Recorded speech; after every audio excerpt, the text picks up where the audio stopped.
आ नवी ऐसी चवल जुबान आई है इस आंटी दे विच ही सारा कोई लवेट के इको ही आंटी खाला होवे तां आंटी फुफी होवे तां आंटी चाची होवे पता नहीं लगता ये प्यो दी भैन है कि मां दी भैन है कि चाचे दी बुढ़ी है। स्टार कहना टिकटोकर कहना ये उन्हां दी तौहीन है। ऐसे लफज मैं अपने बब्बर शेर के बारे नहीं कहांगा कि असी बहुत ज़्यादा मशहूर हाँ कि उन्होंने अज बूरेवाला दे अंदर आके इस महफल नूं चार चंद लाए ने। असी जिहड़ी सच्ची गल है पंजाब दी सकाफत नूं उजागर करन वास्ते और जट बरादरी दा इकट्ठ करन वास्ते जिहड़ी दिन रात मेहनत करने आ या सफर करने आ इहदी कदर जिहड़े साडे वडेरे बजुर्ग जिहड़े 60 साल दे 50 साल दे 70 साल दे उन्हां नूं ते इस चीज़ की कदर है जी, लेकिन जिहड़ी नौजवान नस्ल है इन्हां नूं शायद इस गल का एहसास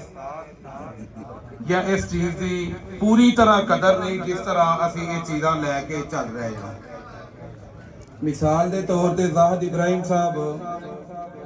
कि पहले दिन अगर पता होंदा कि इस तरह LCD भी आनी है, इस तरह फोन विच गंद भी चलना है, इस तरह गलत फिल्मां ते ड्रामे भी चलने ने, तो मेरा ख्याल है किसी घर ने भी अपने घर के अंदर TV नूं एक्सैप्ट नहीं सी करना। पहलों उन्हें बड़े अच्छे अच्छे ड्रामे शुरू किए, आहिस्ता आहिस्ता उन्हें गंद पाना शुरू कर दिता जिहड़ा कि अज असीं अपने घरां चों TV मोबाइल नूं कढना भी चाहिए तो साडे वास्ते बड़ा मुश्किल है। बड़ी सोची समझी साजिश के तहत जिहड़ी पंजाबी जुबान जिहड़ा साडा पंजाबी कल्चर है उन्होंने इस तरीके दे नाल खत्म किया जा रहा है कि सानू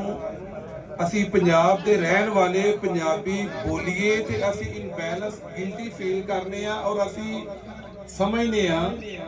कि असी अपने आप नाल मतलब ज्यादती करने आ पे असी लो कैटागरी चाहुंदे आ पे अपनी जुबान बोलण लगे आ। अज ऐसा दौर आ गया है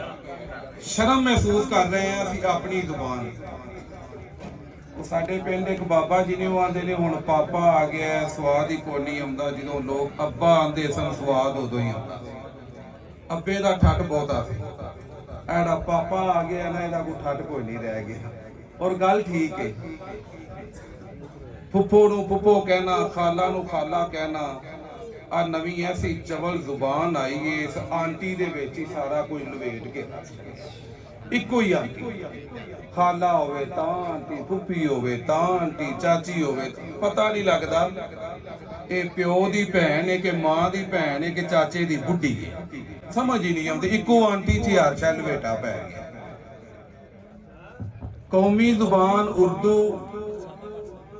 फैसले जज साहबान इंग्लिश देंदे ने, मेरे खिलाफ आए मेरे हक च आए समझ ही कोई नहीं। चलो वकीलों की मौज तो बनी इन्हां दी, मतलब है चीज़ां जिहड़ियां ने मैनू पढ़नी नहीं आउंदी, मैनू मैं पढ़ नहीं सकता। वो भाई तुसी नहीं पंजाबी च फैसला लिखना अपने दफ्तरां दे अंदर, नहीं तुसी पंजाबी जुबान दे अंदर चीज़ां तहरीर करनियां, उर्दू दे अंदर ते कम अज कम कर दिओ। पैंट शर्ट पा के भैड़ियां टाइयां ला के बड़े खुश इन्हां पग्गां नूं इन्हां कुर्तियां नूं खत्म किया जा रहा है।